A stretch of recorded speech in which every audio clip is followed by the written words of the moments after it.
Assalamu alaikum warahmatullahi wabarakatuh. Buongiorno. Sabah al khair. Good morning. শুভ সকাল। কেমন আছেন আপনারা? Come stai? Come state? আমি আলহামদুলিল্লাহ ভালো আছি। Io sto bene. Grazie.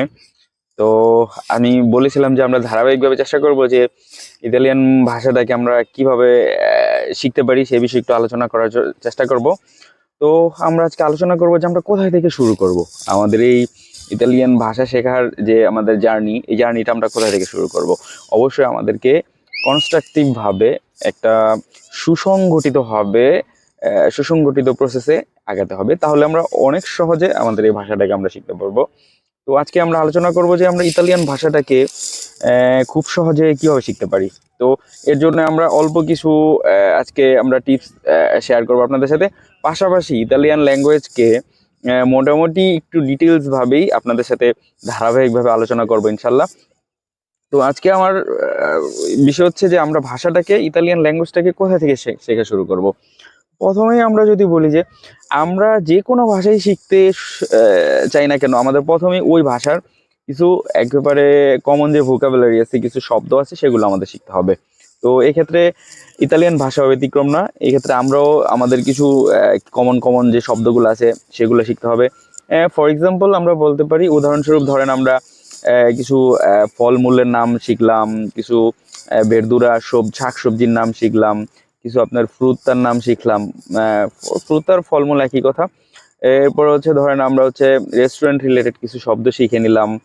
তারপর আমরা যে গাড়িতে যাতায়াত করি, চলাফেরা করি, সেখানে গাড়ি সম্পর্কিত কিছু শব্দ শিখে নিলাম। এইভাবে আমরা ইউটিউবে অসংখ্য ভিডিও পাবো যে ফলের নাম, ফুলের নাম, গাছের নাম, তারপর আপনার দিনের নাম, তারপর বারের নাম, মাসের নাম, এগুলো আমরা খুব সহজে শিখে নিব। তো যখন আমরা প্রথম কাজই আমাদের যখন ইতালিতে আমরা আসবো এবং ভাষা শেখা শুরু করব, কিছু একবারে কমন যে শব্দগুলা, কমন যে ওয়ার্ডগুলা, সেগুলো আমরা শিখে নিব। এরপরে আরেকটা কাজ আপনি ভাষাটাকে যত সহজে গুছিয়ে আনতে পারবেন তত সহজ। যেমন আপনারা শব্দ শেখার ক্ষেত্রে আরেকটা কাজ করতে পারেন, সেটা ইংরেজি এবং ইতালিয়ানের সাথে মোটামুটি ভালো মিল রয়েছে শব্দের ক্ষেত্রে, শুধু একটু পরিবর্তন আছে প্রোনাউন্সিয়েশনে, উচ্চারণে। সেই উচ্চারণগুলো আমরা আপনাদের সাথে ধারাবাহিকভাবে আলোচনা করব। তবে আজকে আমরা যেটা বলতে চাচ্ছি যে ওয়ার্ড শেখার ক্ষেত্রে আমরা যদি ইতালিয়ান এবং ইংলিশের সাথে যে সিমিলার যে ওয়ার্ডগুলো আছে সেগুলো শিখে নিই, তখন আমরা খুব সহজে অনেকগুলো শব্দ আমরা শিখে নিতে পারবো। যেমন আমি যদি আপনাদেরকে উদাহরণস্বরূপ আমি কিছু শব্দ আপনাদের সাথে শেয়ার করি। যেমন ধরেন ইতালিয়ানতে বলে বাঙ্কা, ইংরেজিতে বলে ব্যাংক, একই কথা। ব্যাংক তো আমরা জানি নাকি, যেখানে টাকা সংরক্ষিত করে রাখা হয়। এবার যেমন ধরেন ইতালিয়ানতে বলা হয় আনিমালে। আনিমালে মানে প্রাণী, সেটাকে আমরা ইংরেজিতে কি বলি? অ্যানিমাল। একই কথা না, আনিমালে অ্যানিমাল। তারপর ইতালিয়ানে যেমন বলে ফামোজো, বিখ্যাত, আমরা সেটাকে ইংরেজিতে বলি ফেমাস, বিখ্যাত। এই রিলেটেড আমি আপনাদেরকে প্রায় 400 থেকে 500 শব্দ আমি আপনাদেরকে বলে দিতে পারবো এক মুহূর্তে। যে এই যে আমরা এতগুলো শব্দ খুব সহজে একবার দুইবার দেখেই শিখে নিতে পারি। তাহলে শব্দ শেখার ক্ষেত্রে আমরা তো কমন যে শব্দগুলো আছে সেগুলো সবচেয়ে বেশি ব্যবহার হয়, সেই শব্দগুলো শিখবো। পাশাপাশি ইতালিয়ান ভাষার সাথে ইংরেজি যে শব্দগুলো মিল রয়েছে সেগুলো দেখলে আমরা শিখে নিতে পারবো। আপনাদের সাথে আমরা ধারাবাহিকভাবে সেই শব্দগুলো শেয়ার করবো ইনশাল্লাহ। এরপরে আরেকটা কাজ আমরা ইতালিয়ানদের সাথে রেগুলার কমিউনিকেশন করতে পারি। আমরা তো যেহেতু এখন ইতালিতে আছি, তো সেক্ষেত্রে ইতালিয়ানদের সাথে আমাদের সকাল সন্ধ্যা উঠবস হয়। তো আমরা ওদেরকে এড়ায় যাব না। ওরা যখন কথা বলে আমি খুব মনোযোগ সহকারে শুনবো, মাঝে মাঝে দু একটা শব্দ আমি বলার চেষ্টা করব, দেখবো যে ওরা বুঝতেছি কিনা, বা ওদের আমি যে সারাদিন যা শিখলাম ঘরে বসে সেটা ওদের মুখে সেটার প্রয়োগ আছে কিনা, এইভাবেই দেখতে দেখতে আমরা শিখে যাব। তো ইতালিয়ানদের সাথে আমাদের রেগুলার কমিউনিকেট করা খুবই জরুরি বিষয়, খুবই। এবং আপনার সবচেয়ে ভালো দিক ইতালিয়ানরা খুবই মিশুক, আপনার সাথে খুবই সহজে মিশে যাবে। বিশেষ করে একটু বয়স্ক যারা আছেন তারা খুব সহজে আপনার সাথে মিশে যাবে। তো আপনি খুব সহজেই তাদের সাথে কমিউনিকেট করতে পারবেন। এরপরে আমাদের শিখতে হবে কিভাবে সেন্টেন্স তৈরি করতে হয়। টুকটাক আমরা কিভাবে সেন্টেন্স তৈরি করতে পারি। তো সেন্টেন্স তৈরি করার এখানেই আমাদের সমস্যাটা হয়। সেন্টেন্স আমরা তৈরি করবো কিভাবে?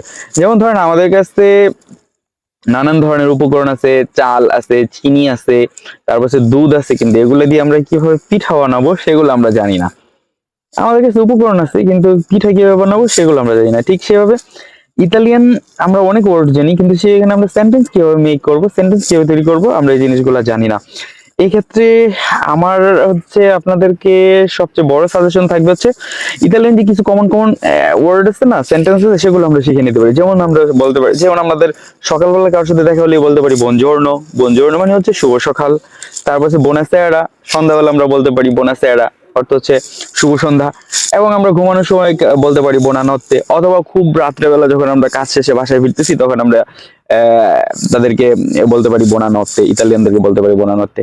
আর যে কোনো সময় ইতালিয়ান বা মানে ইতালিয়ানদের সাথে দেখা হলে ইতালিয়ান ভাষায় বলা হয় চাও। চাও মানে হচ্ছে হ্যালো। এরপর হচ্ছে বিদায়ের সময় আমরা বলতে পারি আরিভি দিয়েছি, মানে হচ্ছে আল্লাহ হাফেজ। আমরা বাংলা যেটা বলি আল্লাহ হাফেজ, ওরা বলে সেটাকে আরিভি দিয়েছি। তো এইভাবে কমন যে সেন্টেন্স গুলো আছে সেগুলো শিখতে পারি। পাশাপাশি আমরা হচ্ছে সেন্টেন্স তৈরি করার জন্য কিছু কমন অ্যাডজেক্টিভ শিখতে পারি, কারণ অ্যাডজেক্টিভ এবং নাউনকে, বিশেষ্য এবং বিশেষণকে যখন আমরা একসাথে করব, তখনই আমরা সেন্টেন্স তৈরি করার ছোট ছোট সেন্টেন্স তৈরি করতে হবে। সেগুলো নিয়ে আমরা ধারাবাহিক ভিডিও করব। আজকে জাস্ট আমি আপনাদেরকে হিন্টস দিচ্ছি। তো আমরা বিভিন্ন কমন অ্যাডজেক্টিভ গুলো শিখে নিতে পারি। যেমন ধরেন আমরা খুব সহজে শিখতে পারি ন্যারো। ন্যারো মানে হচ্ছে কালো, বিয়াঙ্কো মানে সাদা, রোস্তো মানে হচ্ছে লাল। তারপর হচ্ছে আপনি গ্রান্দে মানে হচ্ছে বড়, তারপর হচ্ছে পিক্কোলো মানে হচ্ছে ছোট। এই যে এই টাইপের একেবারে কমন কমন যে অ্যাডজেক্টিভ গুলো আছে, সেগুলো আমরা শিখে নিতে পারি। যখন আমরা এগুলো শিখবো, তখন আমরা খুব সহজেই, যেমন ধরেন আমরা বলতে পারি, যখন এই যে অ্যাডজেক্টিভ জানলাম, তখন আমরা বলতে পারবো যে, যেমন ধরেন বলেন হচ্ছে পাতাতা মানে হচ্ছে আলু, সাদা আলু, তখন আমরা কি বলবো, পাতাতা বিয়াঙ্কা। এই তখন আমরা ছোট ছোট সেন্টেন্স তৈরি করতে পারবো। এরপরে সবচেয়ে গুরুত্বপূর্ণ বিষয় হচ্ছে ইতালিয়ান ভাষায় আপনার টেন্স জানতে হবে। ওয়াও, কি মুশকিল কাজ! টেন্স, ইংরেজিতে টেন্স শিখি নাই, দেশে টেন্স শেখার ভয় বিদেশ চলে এসেছি। স্কুলে টেন্স শেখার ভয় কত ছাড়ে হাতে মার খেয়েছি, এখন আবার টেন্স শিখতে হবে? না না না না, অত ভয়ের কোনো এখানে বিষয়ই না। আপনি খুব সহজে টেন্স শিখতে পারবেন। আপনি খুব সহজ, খুব সহজ। আমি আপনাকে আশাবাদী করছি যে খুবই সহজ। ইতালিয়ান ভাষায় 21টা টেন্স আছে। হ্যাঁ, আপনাকে 21টা টেন্স শিখতে হবে না।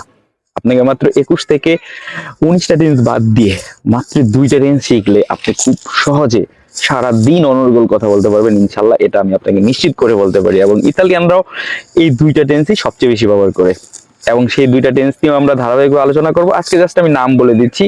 ইন্ডিকাটিভ যে প্রেজেন্টে আছে এবং পাসাতো বসতিমো আছে, এই 2টা টেন্স যদি আপনি শিখে যান, খুব সহজে সহজে আপনি রেগুলারলি কথা বলতে পারবেন ইনশাল্লাহ। এবং আপনি দেখবেন ইনশাল্লাহ আমি এইগুলো নিয়ে ধারাবাহিকভাবে আপনাদের সাথে আলোচনা করব। আপনি অবশ্যই যদি একটু ধৈর্য সহকারে গুরুত্বপূর্ণ কথাগুলো আপনারা শুনেন এবং সেগুলা আপনারা চেষ্টা করেন, অবশ্যই পারবেন। আর সর্বশেষ, আজকের ভিডিও অনেক বড় হয়ে যাচ্ছে, সর্বশেষ হচ্ছে আপনাকে অনুশীলন করতে হবে। অনুশীলনের বিকল্প নেই।